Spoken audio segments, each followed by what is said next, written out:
बेटा तुम्हें हाथ नीचे जाओ तो करो बेटा शाबाश बहुत अच्छे। इनकी बातों को सुनकर मुस्कुरा गया। मजबूरन इन दोनों हजरात की गुफ्तगू के दरमियान मुझको बोलना पड़ रहा है। बड़े अफसोस की बात है कि आज हमारा माशरा कहाँ पहुँच गया है। ये हजरात अभी बता रहे थे कि मैं एक शादी में गया था, वहाँ के खाने में मजा नहीं आया। मुझे अफसोस इस बात पर है कि खाना अच्छा भी नहीं था, लेकिन इन्होंने मजबूरन पेट भर कर खा लिया। इनसे जरा पूछिए मजबूरी किस चीज की थी, क्या कोई इनके पीछे डंडा लेकर खड़ा था। अगर आपको खाना अच्छा न लगा था तो आप थोड़ा सा खाते और चले आते, लेकिन आप तो पेट भर कर आए। इसका मतलब है कि आपके अंदर खाने में ऐब निकालने की आदत है। आपको पता होना चाहिए कि एक बाप अपनी बेटी की शादी के लिए एक एक पाई कितनी मुशक्कत से इकट्ठा करता है। न गर्मी की शिद्दत देखता है, न सर्दी की ठंडक से डरता है, तेज बारिश के झोंकों से टकराकर हमारे लिए दावत का इंतजाम करता है।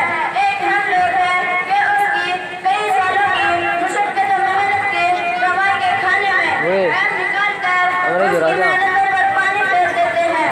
क्या कोई इस बात को पसंद करेगा कि मेरी बेटी की शादी में खाना सही न बने, जिसके लिए उसने कई बरसों से मेहनत और मजदूरी की हो।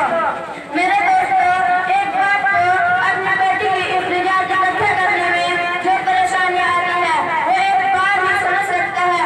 बाल सफेद हो जाते हैं, चेहरे पर झुर्रियां पड़ जाती हैं, आंखों की बीनाई कमजोर हो जाती है, घुटने जवाब दे जाते हैं, कमर झुक जाती है, लेकिन फिर भी हिम्मत नहीं हारता, बेटी की शादी की फिक्र में लगा रहता है। एक हम लोग हैं कि ऐसे लोगों के हौसले बुलंद करने की बजाय खाने में ऐब निकालकर उनके हौसलों को पस्त करते हैं, नहीं बल्कि उनके एहसासात और जज्बात के टुकड़े टुकड़े कर देते हैं। क्या गुजरती होगी उनके दिलों पर जो शादी के बाद सुनते होंगे। मेरे अजीजों, खाने में ऐब निकालने से पहले सोच लिया करो। अगर आपको खाना अच्छा न लगे तो आप थोड़ा सा खाए और चले आए, किसी से शिकवा शिकायत न करें। मुझे उम्मीद है कि मेरी बातों पर इंशाअल्लाह आप लोग अमल करेंगे।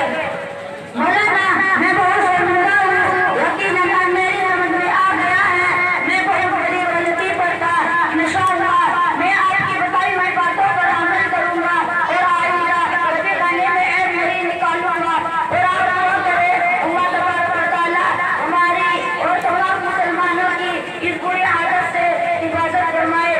अस्सलामु अलैकुम व रहमतुल्लाहि व बरकातुहू। वालेकुम अस्सलाम व रहमतुल्लाहि व बरकातुहू।